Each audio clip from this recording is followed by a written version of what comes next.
So which is why it's very important to discuss this subject. And with me this afternoon, I have distinguished panel, across the world to have this discussion and add value.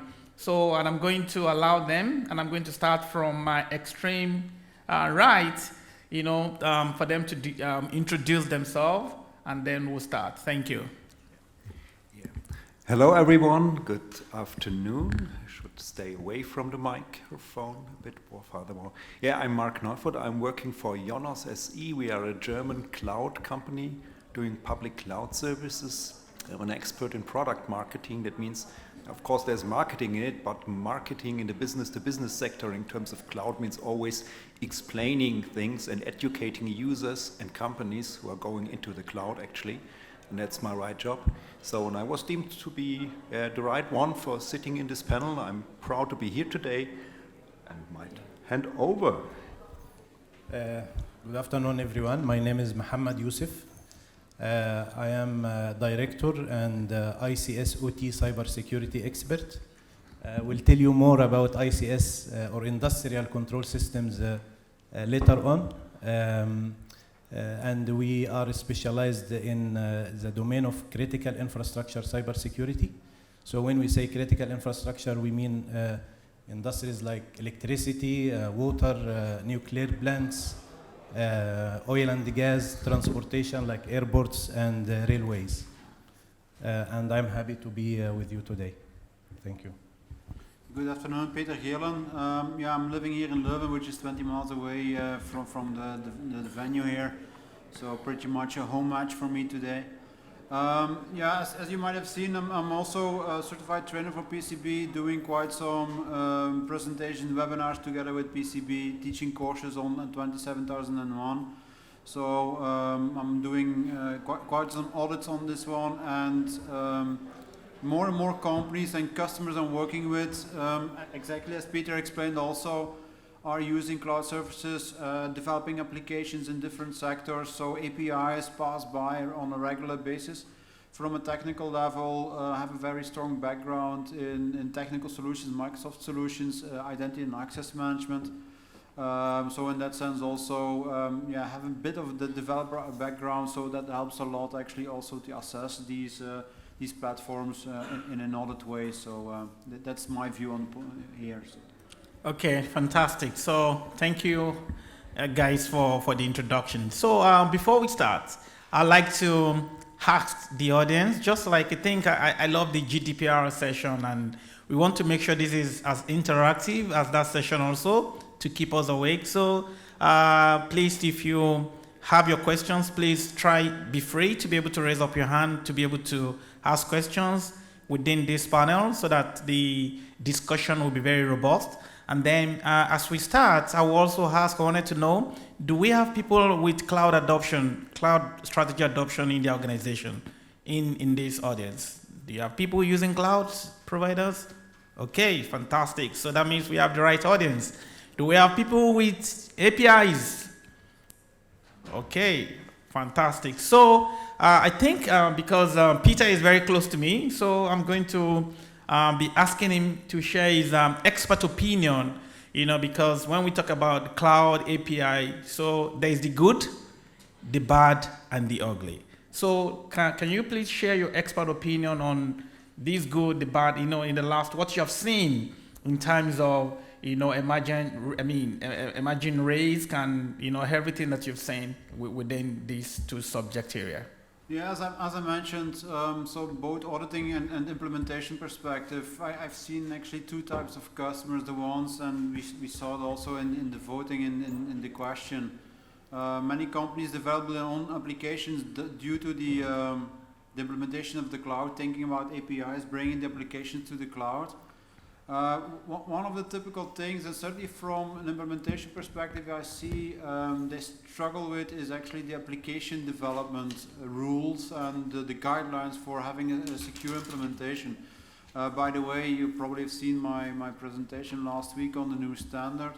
Please be noted that also from a best practice point of view, it's extremely important to understand that also this development security becomes more and more important.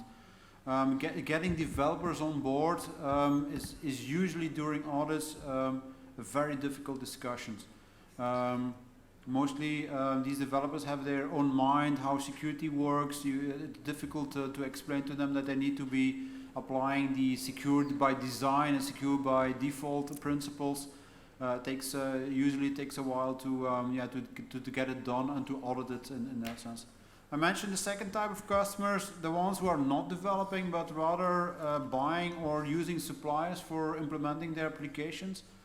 In that sense, during audits, it's more about the supply chain, and exactly as mentioned also earlier on, as a data control, as responsible for managing the data, these kind of customers have a big difficulty actually to manage that data and to understand what the suppliers are doing. They usually do not realize that the law and also GDPR, we all know, is obliging them, making them to check they're still accountable for that data, but they do not understand what the APIs could inflict or what could happen with these APIs. If you talk about doing pen testing, many of the CEOs, directors don't know what you're talking about. So getting the results of a pen test, so testing the application is usually a difficult discussion. So this is a challenge, I think, for the near future. With increased adoption of APIs is, first of all, making developers getting better on board. Second thing, using companies who are using the APIs, make them aware of their accountability actually on using these APIs. Okay, so before I go to Mark, so now you're talking about, so now what is responsible? Is it that we couldn't control the developers, or what do you think is responsible? Because like you rightly said, I've seen a lot of what's high, with all due respect to the developers out there, I call it irresponsible programming. Because if you look at fundamentally the rules of development, most of these things should not happen. So what do you think is responsible why all of these issues that you have mentioned, that is it that we cannot control developers? Or is it because of the methodology? Everybody's talking about agile. In fact, I've seen while the developers have taken agile to say because, we're running agile thinking. And, so you wonder, so what do you think is responsible? One of the things is implementing best practices. Many of these developers have their own backgrounds. They think they do a good job, but independent control, having a 4 eyes principle, is very important, and they don't like it that someone else actually controls their work, so it's a bit of a human impact on that one. Second thing, I think extremely challenging specifically for APIs and cloud is the extremely changing environment. So the cloud world and the cloud applications move very fast. The attack side, so the dark side on that one, hackers just only need one hole to break the security, while as a responsible for your application, you need to cover all areas, make sure that everything is tight in security. And this is certainly within cloud an increasing challenge to keep the security moving while you need to maintain the application, you need to develop new features. So the pressure to develop new features is increasing, and that's a big difference in many cases also for the on-premise applications. So they were more stable. The demand from the audience and your customers is growing and growing in that sense. And due to this increasing pressure, we see that actually it's becoming extremely difficult to patch up your systems, keep the holes going, so to define the bugs and so on. And this is one of the typical things that actually is extremely difficult. And this is where the ISO might help to develop programs to maintain your software, but getting into that rhythm is usually controlling your application and so surfaces, and that's usually increasing the resistance of these teams, because you need to control how they work, and that's one of the items they don't like, to increase control of your security. Okay, fantastic. So Mark, I'm going to now, so from the cloud, from a provider point of view, so what have you seen? So can we hear your experience about the same trend in terms of the good, the bad, and the ugly of these situations? So, yeah, very well. I think cloud computing is all about flexibility and scalability and of course enhancing the speed of development. So the modern APIs such as REST APIs are a best fit into cloud computing since they are quite as flexible and as scalable as the cloud computing in itself. So most of our customers actually employ APIs. Most employ APIs which are RESTful, basing on the REST standard. That's of course the theory. In practice, API security is all about, I guess, discipline, education, transparency, let's say, and trust, finally. Trust in the provider, trust in anyone in the middle of things, so managed service provider implementing APIs, developers programming the APIs, testers who are testing the APIs, and of course the cloud provider in itself, since he delivers another one's computer to a trusted customer.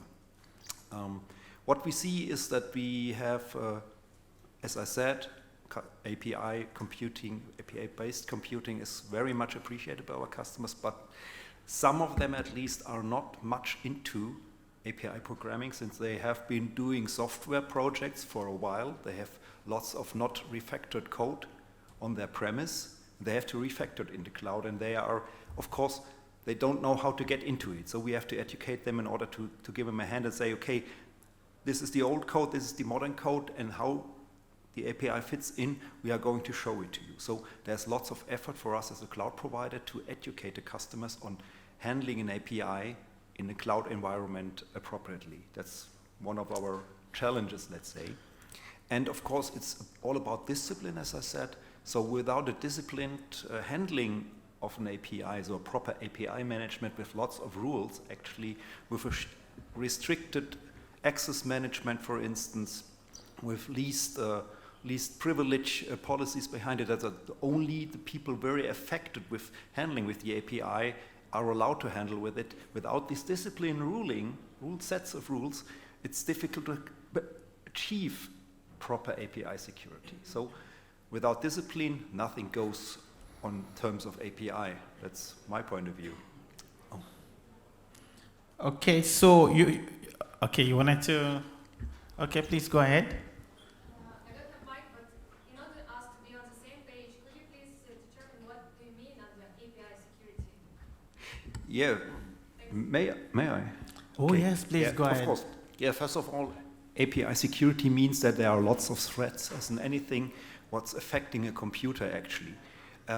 You have to imagine that once you exploit an API, which is nothing more than a gateway, actually, between two systems, two technical systems, having a logic behind it. So in terms of modern computing, you have on the one side the client that might be only a browser where you're surfing with. On the other hand, you've got a server. And at most times, they communicate about an API, which is the gateway, actually. The Slussen, as they say in Dutch, I guess. Yeah, absolutely, yes. So this gateway. And so if you don't seal this gateway appropriately or leave it too open, actually, people can sneak in and do harm, actually, to explain it in plain words, actually. What's more than the API is just an interpreter between one system and the other system, and only when it's being coded properly and being set up properly, it only lets through the communication it should, actually. But if it doesn't, someone can sneak in and steal everything, destroy everything, fraud everything he wants. So it's just one gateway, not many. It's just one. If this is breached, actually, then a lot of harm can happen, actually. So APIs are necessary in order to have software communicating with each other automatically. So it facilitates modern computing anymore. There wouldn't be any application on a smartphone without API programming behind it.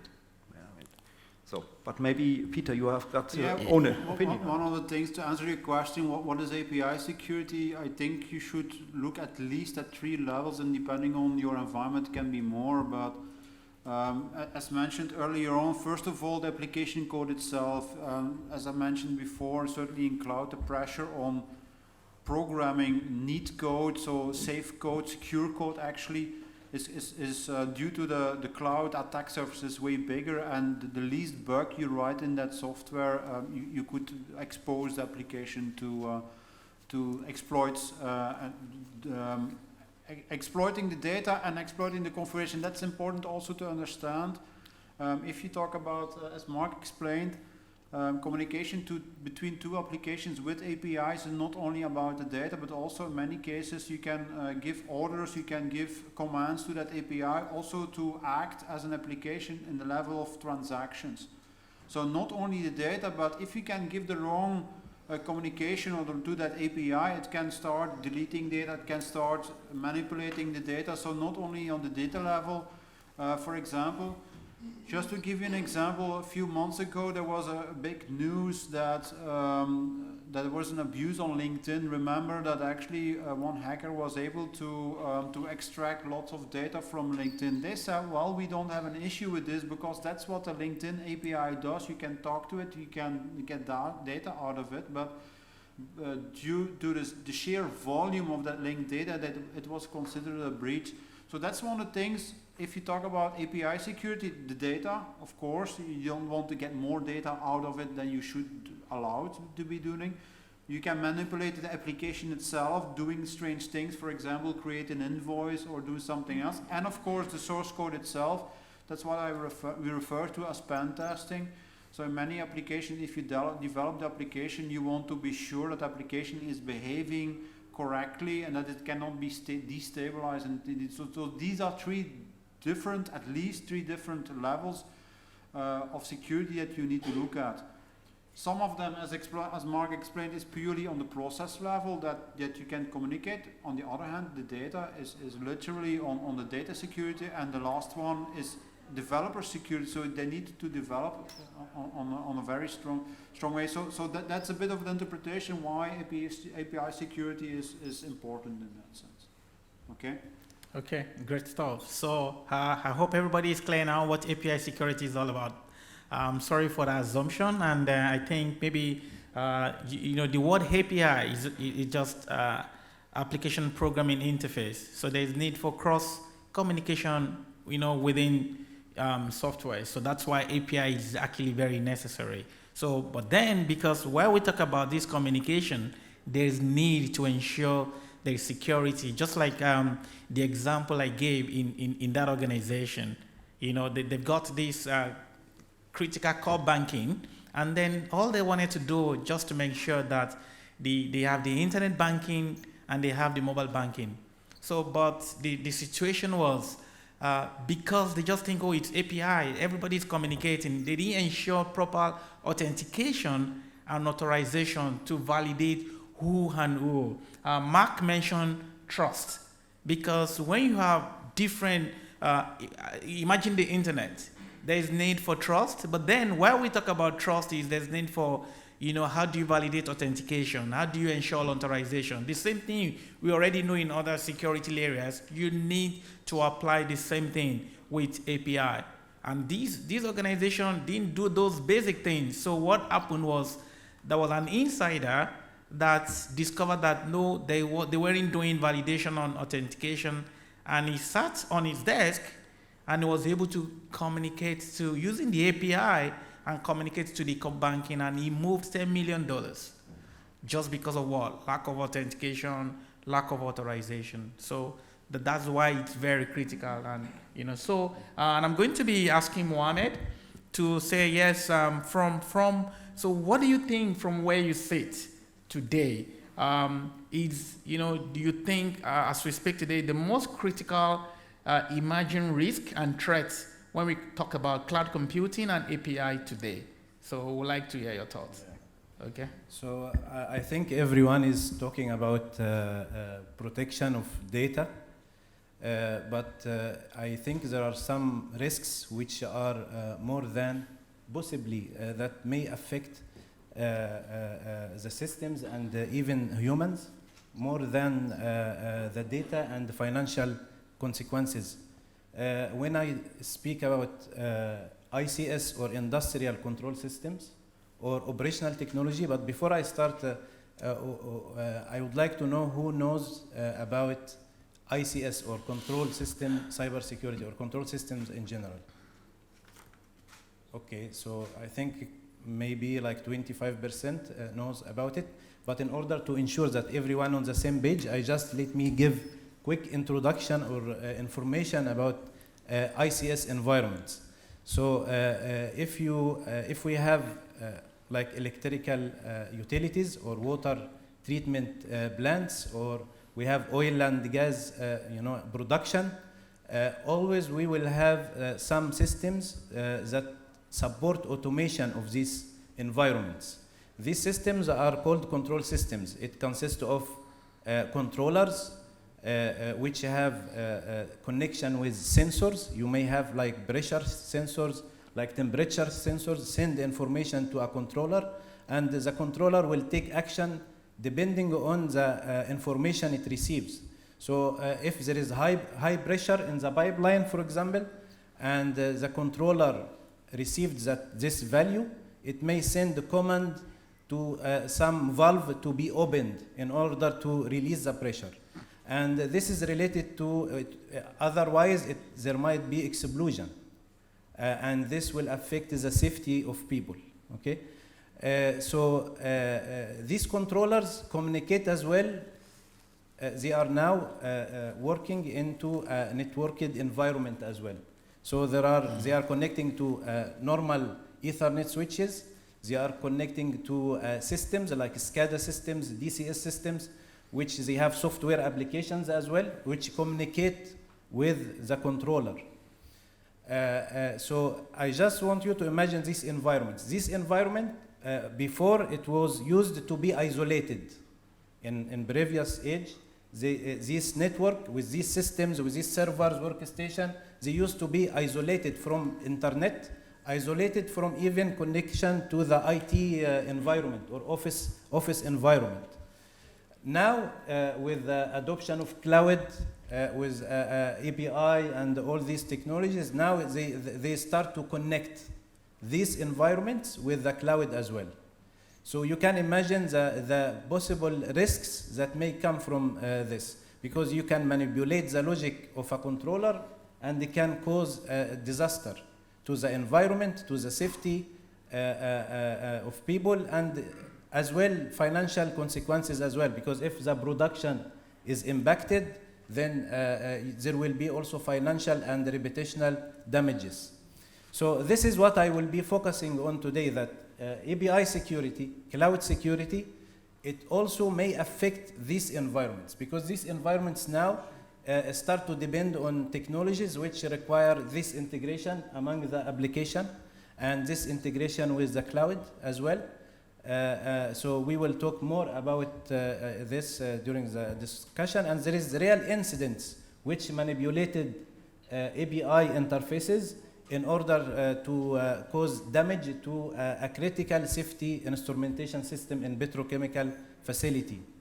So maybe later on, or now I would explain more about it. Yeah. Okay, so we would like to hear more about what you, but before I would like to ask you just to be able to buttress the point, because when you talk about ICS system, OT systems, most of the time, permit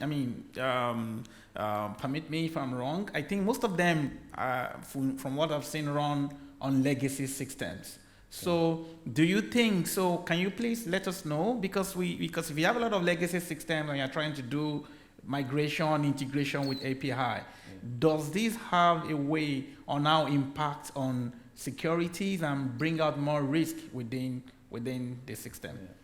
Actually, these systems were used because they are different from IT. Although we have these systems, it have servers, workstation, it have Microsoft servers, it has all these technologies as well within the environment, but the nature of these systems are different. For example, the lifetime of the system, when you procure a system for electrical utility, it is procured to work for 20 or 30 years.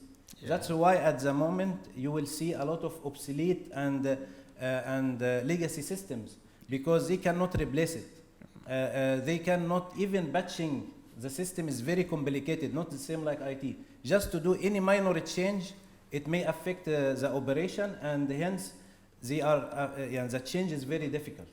So they are used to be obsolete, old, and this means more vulnerabilities Yes. and more threats, because the threats are not only external, they used to be isolated as well, but the threats are not only external but also internal.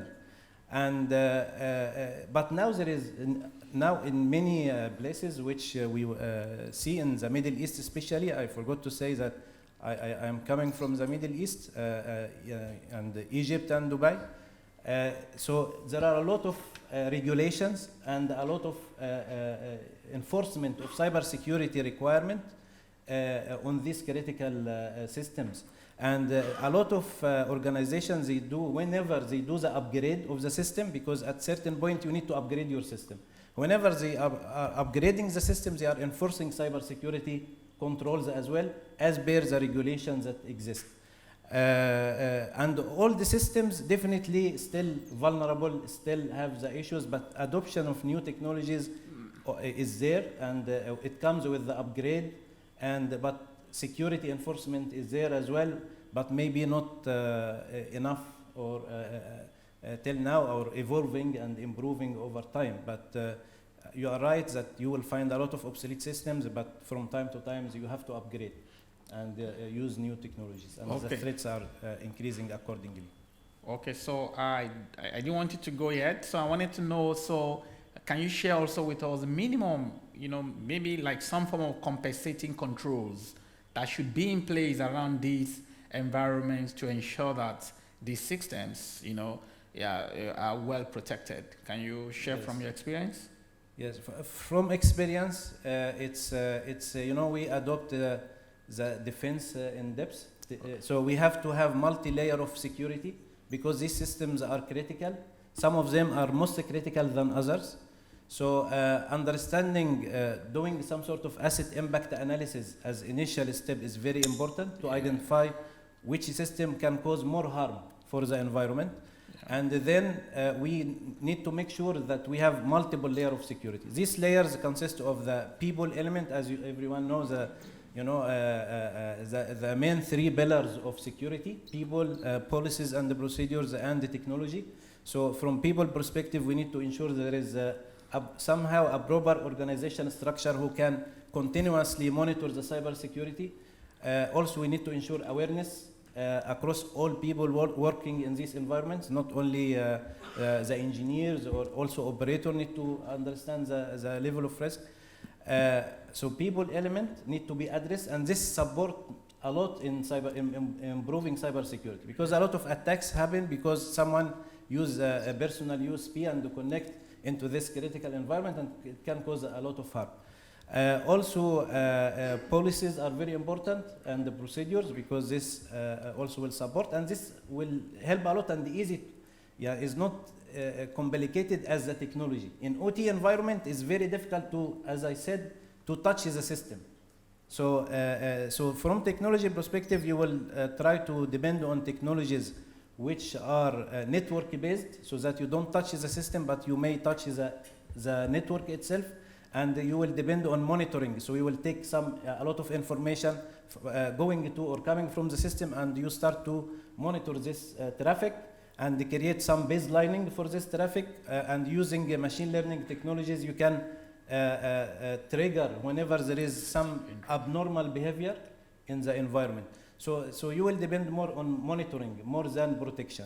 Whenever you start to connect externally to cloud or to other networks, because of smart city initiatives, you need integration as well. So you have to protect this external interface very well. And there are some, architectures which to ensure that you have a proper connection and you have less risk coming from outside. Some technologies even used in the perimeter is called the data diodes, or unidirectional firewalls, where you can send the traffic only one way. So if you want to share the traffic from inside to outside, you just share it one way, so that no one externally can get access by any means. Physically, it is only one-way communication to outside world. So this could be, improving the security in this environment. Internally, you cannot do a lot of modification or changes in the system itself. Fantastic. So I think there's something very important that you mentioned. Mark, do you want to say something? Yeah, I want to say something to the people factor Mohammed raised seconds ago, actually. I think the best API security begins with the people behind it, as I said, and of course discipline is mandatory in this aspect, but how to achieve this discipline? Of course you can enforce your coders, your developers to be disciplined and do the right thing, but of course it's more reasonable to make things easy. That means simplicity and transparency are king in this field. What it means is that you have a clear API guideline. You have open API rules. That means, of course, as much open source as possible in order to have no proprietary things in between it, which you can't inspect properly. The second thing is that you have at least these guidelines, but these guidelines rolled out with best practices accompanying it, so that your customers wanting to do API computing have already preset examples how to do it. You could, of course, employ an API gateway provider, a third-party provider for API things, but of course then nobody really knows what it's all about in collaboration with all the factors in between. So that's why keep it simple, keep it lean, keep it open, transparent, and of course the discipline will follow when anyone affected by API knows about what's going on, and it's transparent to anyone. And of course have as less possible targets out there. That means if you have APIs, let's say it from a cloud computing provider perspective, just have one operational API which is used by most of your customers, and maybe just another API version which is old in a state of, as they say, deprecation or sunset period. That means when it's being phased out. So only one API, anyone knows this API, anyone corresponds with this API, and then you have less targets out there which could be misused. So of course you see that's principles, and of course leanness, simplicity and transparency, which lay the basis of secure API computing. Okay, awesome. So Peter, before I come to you, I think that's something very important that I wanted us to emphasize before we go to the next question. Is about what Mohammed talked about, inventory. I think that is very important to emphasize, because what I've seen also as a professional is the reality is most organizations don't even know how many APIs they have. So there's the question of discovery. There's the question of how do you, which speaks to asset management, because there is no how you can secure what you don't know that you have. Oftentimes, because in my engagement as a consultant, I wear different hats. Sometimes I'm a penetration tester, sometimes I'm a forensics investigator, and you discover that during penetration testing, some guys will tell you, give us your asset inventory. And they give you asset inventory, they list only one API. And during the course of the engagement, like, guys, I've seen an organization that will discover that they have 100 APIs, but documented is only one API. So you see, so that's why I think fundamentally, that's where the problem comes from. So which is an important thing that you said in terms of, asset discovery, and which most of the time there's a disconnect between the business people and the developers. So what is key is make sure there is a proper inventory. So, and I'm going to be writing on that to say, Mark mentioned, I'm going to be asking Peter, Mark mentioned something about trust. Now we're talking about digital trust, and there's a need to build trust. So I wanted to ask, as a consultant, what do you think? So from responsibility, roles and responsibility matrix point of view, we should be held liable, responsible, because he was saying something about they have to educate the customer, but if anything goes wrong, what do you think? So what's your thought in terms of that matrix responsibility? Well, I think one of the examples to make that clear is what GDPR says. In essence, you're as a data controller responsible for your operations. You can delegate, of course, some of the operations to the data processor or a supplier in that sense. But legally, you're still responsible for handling that and putting in the right delegation, the right contract in that sense. And that's quite a challenge, certainly for companies not developing their own APIs or their own software. They consider, in many cases, well, we buy the software, so it's the vendor who takes care of it. But that's a wrong assumption in many cases. So just a quick hint in that sense, if you buy software, look for the contracting. If you can influence the contract or put addendums into the contract, make sure you have the right to audit that software. Make sure you have the right to pen test the software.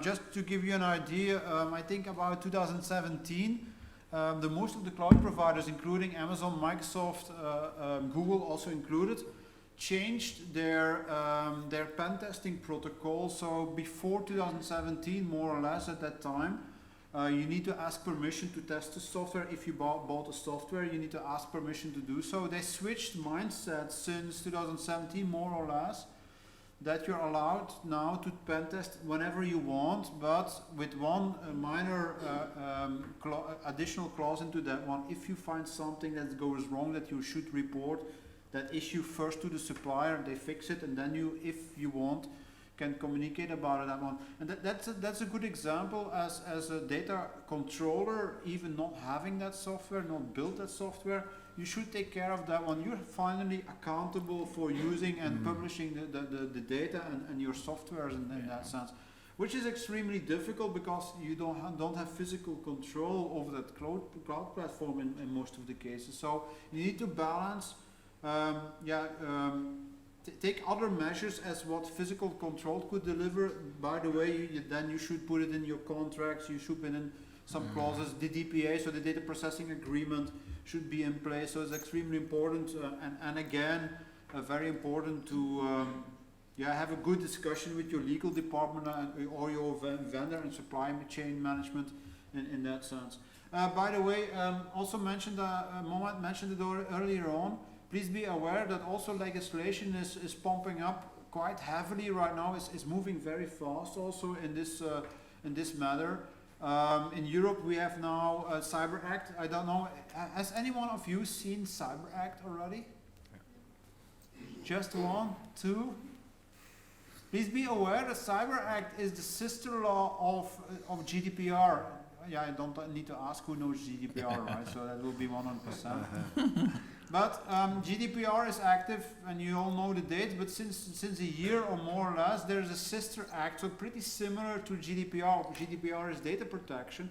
Cyber Act is cyber security on European level. In the next few years, as a producer, as a developer of software, you will be obliged to prove that your software is secure. That being said, so they're developing acts also to make IoT more secure, to have 5G, so the mobile connections more secure.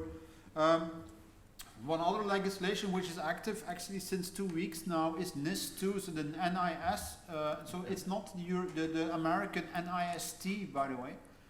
But the NIS2 legislation is a directive that will demand that actually any critical and public infrastructure must be proven secure.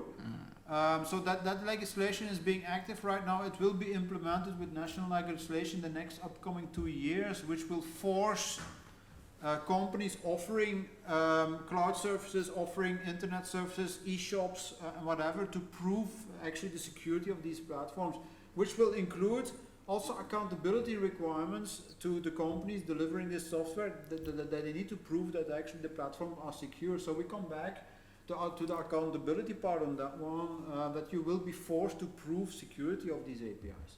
So have a watch on that one.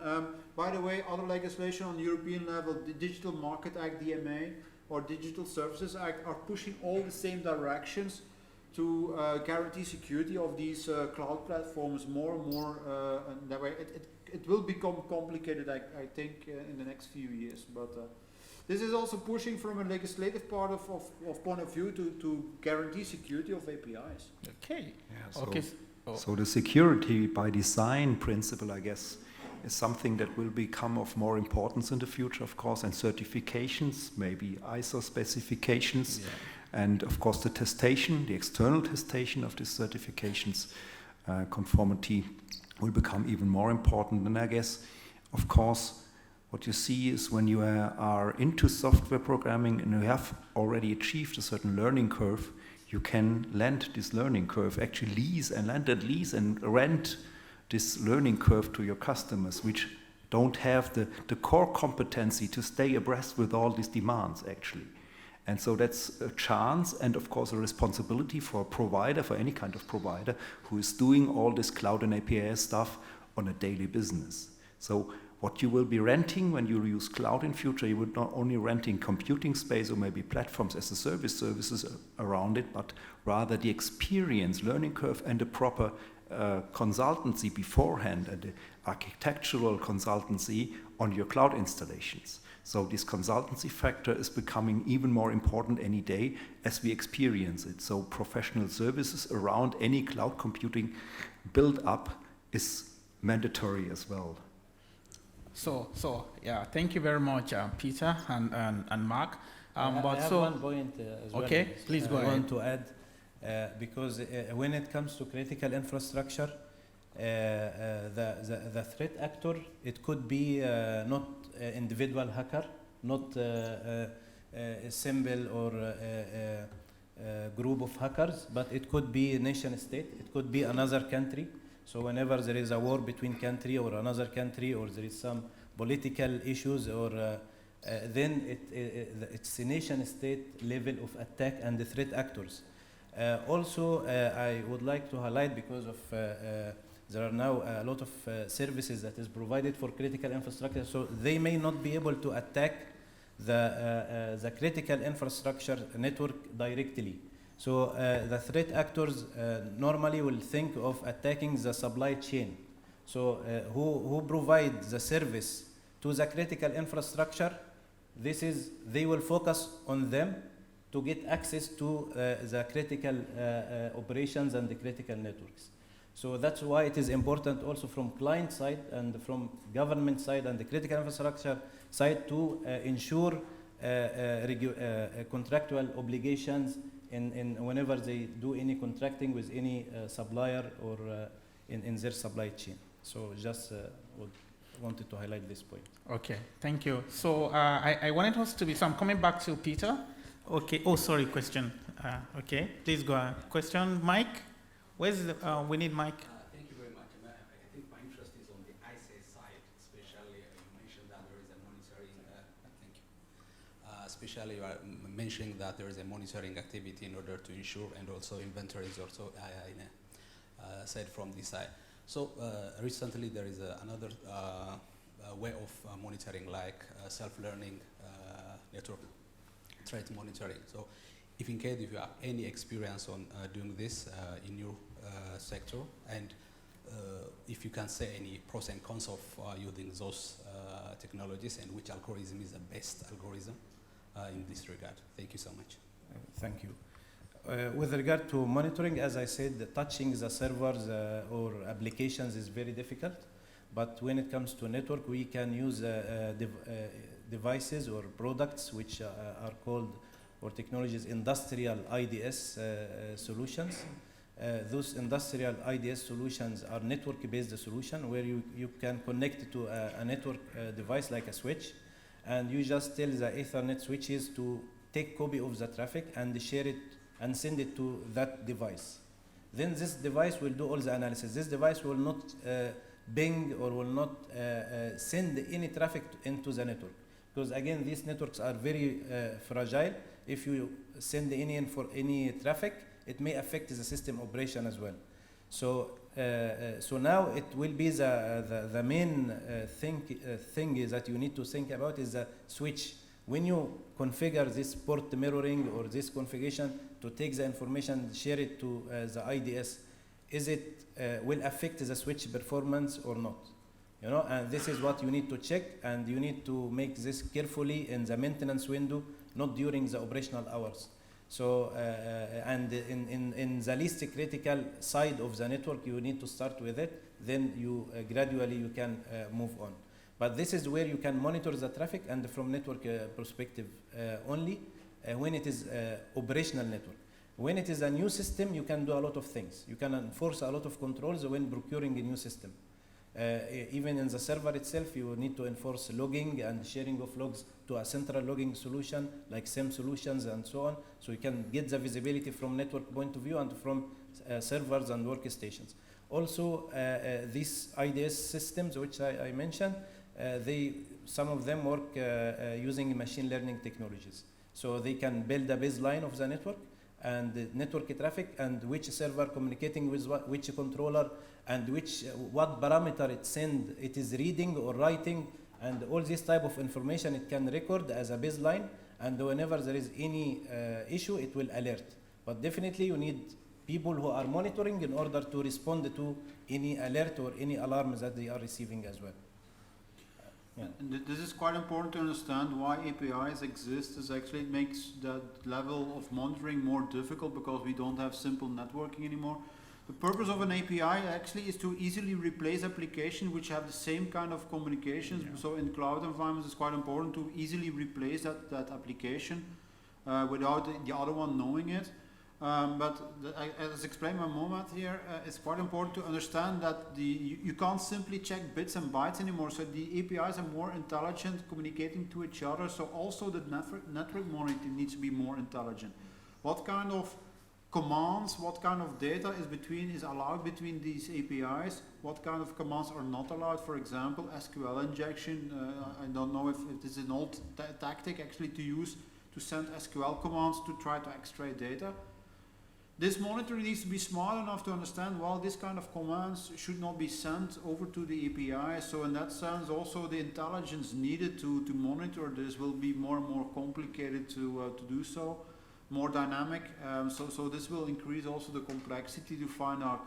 Second thing, please be also aware, is not only about sending traffic, also the lack of traffic. So if the anomaly, as explained before, is missing data, certain things are not being done, should also raise alarms that someone, for example, just a quick example, if you are used to, for example, 10 to 20% of attack traffic on a firewall, and at a certain moment that 20% is dropped, so for example, on a Friday morning, Friday afternoon, you find out actually that 20% of attack traffic is missing. What is your conclusion? The hacker got in. I mean, he stopped trying. So this is quite important that actually the anomalies is not only about the traffic being sent, but also the traffic not being sent. And this complexity is increasing more and more due to the complexity of organizations. And certainly, if you know that cloud is more about microservices, so all small elements talking to each other, not basic monolithic layers anymore, but rather more all small components talking to each other, you can understand that monitoring these APIs will only increase in complexity and so on. So this is a challenge to maintain security in many cases. So, okay. Yeah. So, but maybe question. Sorry, excuse me. Him first. I think he was. Yes. Yeah. Basically, I just wanna. I have a question regarding the ICS. For working on a ship, so we have sounding system, we have tanks, and with a lot of controls where we need to control the engine and generators, main generators running around. So.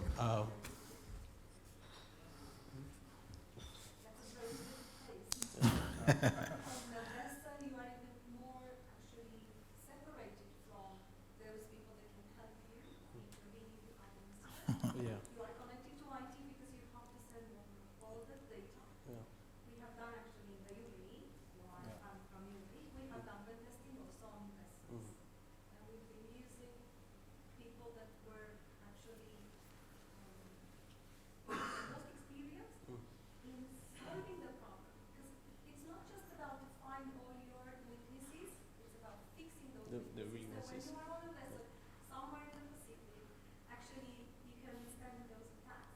You shield yourself, but they are secure. So basically, I think she explained. I was wanting to ask, she understands the Absolutely. environment. So that's the essence. Yeah, she understands the and she Should we change panel then? no, it's okay. So she gave the answers already because I was wanting something that is difficult in this kind of environment is knowing your weaknesses. Yeah. Because you don't have full control of that, these micro components that are running together. And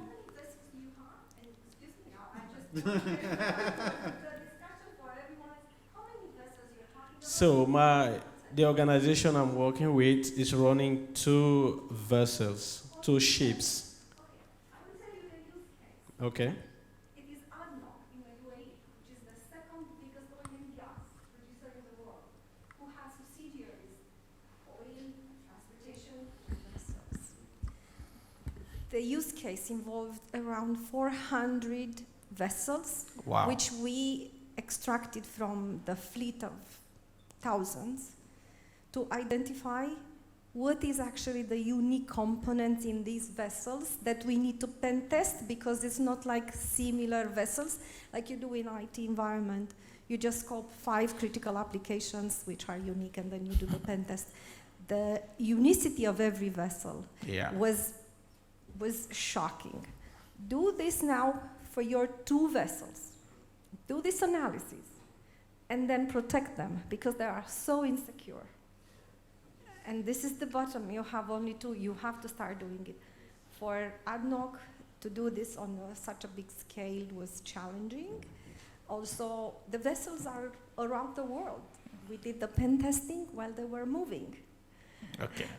So, or you can engage her as a consultant after this. So we need to move very fast because of time. We have 5 minutes more. So we have questions at the back so that we can, don't worry, that's the essence why PCB is doing this. So just get a card. Just don't worry, I'll be your middleman. Okay, please go ahead. Yeah. A few years back, many businesses had the data servers on premise. Yeah. And then they were told, that's not cool, you should go to the cloud because it's secure.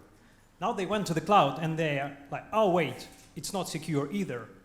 So now the businesses are like, so should we go to the cloud or not? Now you're saying that it is not secure. So how can we persuade the businesses that going cloud is secure versus staying on premise, but explaining it to people, business owners who are not that much technical? What can be the arguments?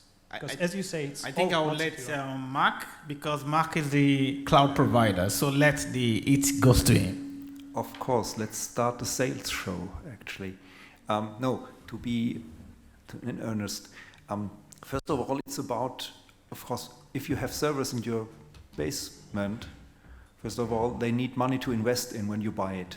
You have to convince your CFO that you want to invest quite a lot of money into a new server instead of making the costs for it operational, as operational expenditure. So that's something that's always difficult to convince a controller about going back into the old ages. The second thing is, of course, a more technical one.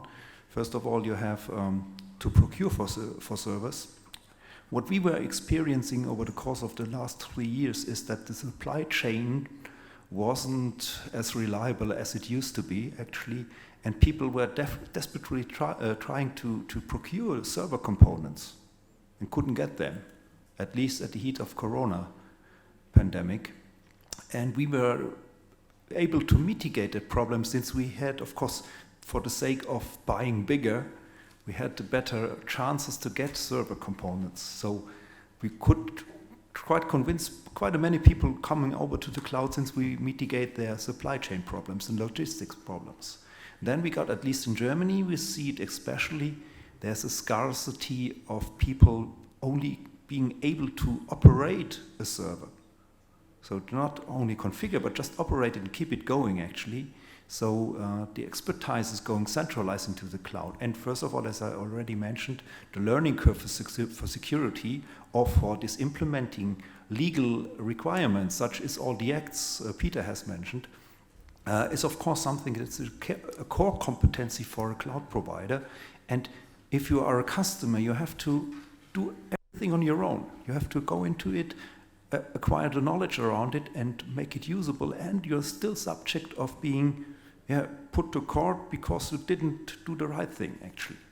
And as all these, it's a bit difficult to say that when we are sitting here quite 100 meters away from the people making the decisions here, European regulations aren't the leanest ones. So they tend to put out quite lots of legal requirements, and you have to have the expertise just to dive through all these requirements, actually, in order to see what we are doing. So what we are doing to our customers, we translate to them what they have to do, but then we say, okay, it would be much easier if you come into our cloud, first of all. And on the other hand, you got a responsibility, first of all. First of all, you have to do the right consultation, the right consultation factor, right architecture design factor for him, to say him, hey, you have to do it in this way in the cloud. And the second thing is, of course, you have to give him the support which is at least as reliable and knowledgeable as his own support.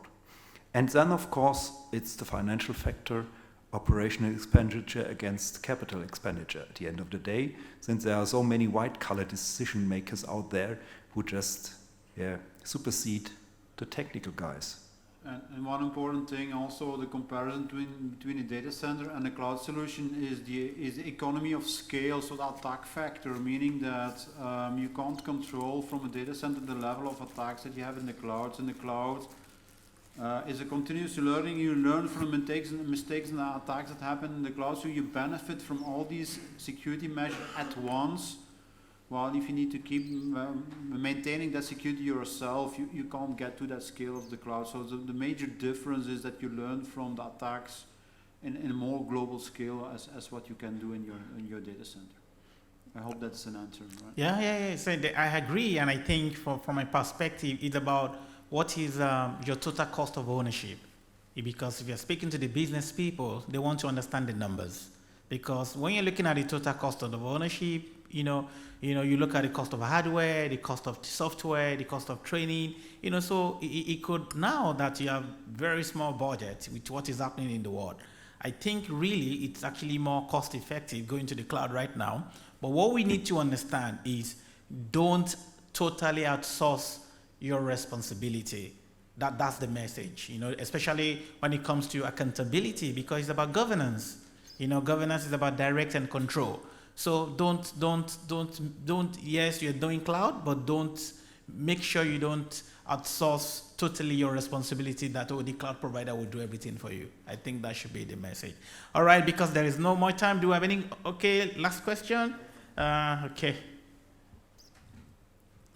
Thank you. A little comment and a question to Mohammed. Here we are talking about insecure APIs.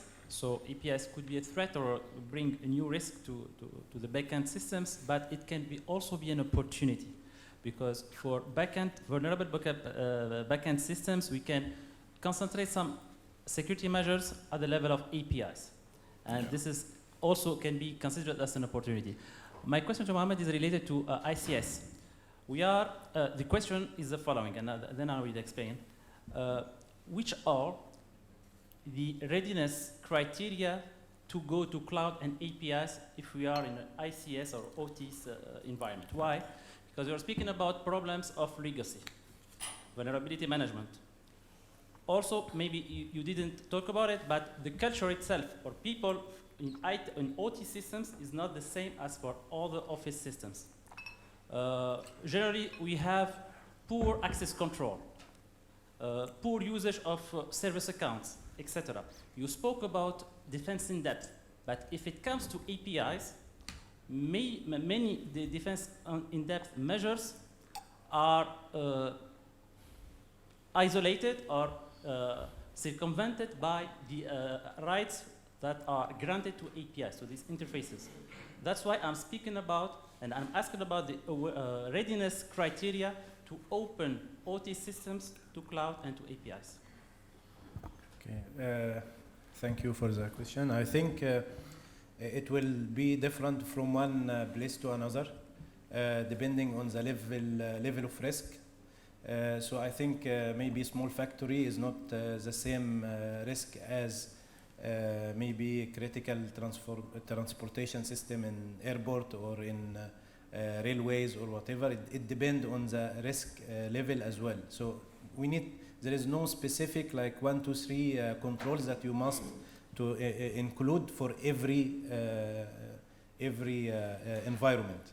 But in general, what I can say is that you must do risk assessment as a first step before moving to externally or doing any external connection. So risk assessment is very essential as a first step. Secondly, if you are connecting externally for any reason, you need to see the use case, and you need to identify, you need to share data externally, or you need two-way communication. Because if you want to share only data, there are sometimes you need only to share data. So if it is the case, then you try to use unidirectional firewalls so that you share only data one direction, so you keep somehow the isolation as much as you can. But if you have to have this two-way communication, then you need to have a proper architecture which ensuring you have in this interface, like this external interface, which you deploy some DMZ and some technologies like that, some architecture like that. But it is not enough, because as you said, you have a lot of obsolete systems, vulnerable system, no organization and nothing. So it's if one threat actor is able to get in this network and by any means, they can make a lot of damage, because there are a lot of vulnerabilities. So I think you need to, it's better to go back to standards like ISA IEC 62443 standard. This standard is specific for ICS environments and OT. And this standard divides the security into 4 levels. There is security level 1, level 2, level 3, level 4. And depending on the criticality of the system, you can deploy certain level of security. And each security level is associated with a list of security controls. So security level 1 may have, like, let's say 20 controls. Security level 2 will have like 30. Level 3 will have like 40, like that. So depending on the security level coming from the impact or consequences that may happen, you need to apply these controls as a minimum. So this is what could be done. And you need to ensure the balance between people, as I said initially also, people, policies, procedures, and technology, as well as you need to ensure you have, if you don't have too much defense, at least you need to have responsive control. So response and recovery need to be effective as well, so that whenever you face any incident, you can recover as quick as possible, and you do your best. At the end, there will be some sort of risk in place, and this need to be accepted by the management in this organization. Our duty to identify the risk, present the risk, let people and management know about it, and it's their call to accept it or to reject it. If they want to reject it, they don't have cloud services, they don't have this, it's their call. So, but you need to at least identify the risk and demonstrate it. All right, thank you very much. So we're out of time. So I would like to ask Mark if you can give the audience your final recommendation or final word as we round up. Yeah, first of all, it was a very interesting discussion to me as well, since I learned a lot from my co-panelists, which I thank you very much for. The second thing is to see, of course, potential customers, I hope. However, at the end of the day, we should all keep in mind one thing, actually. Nothing is secure forever, of course, no API, no cloud provider, but of course there's always the shade of security.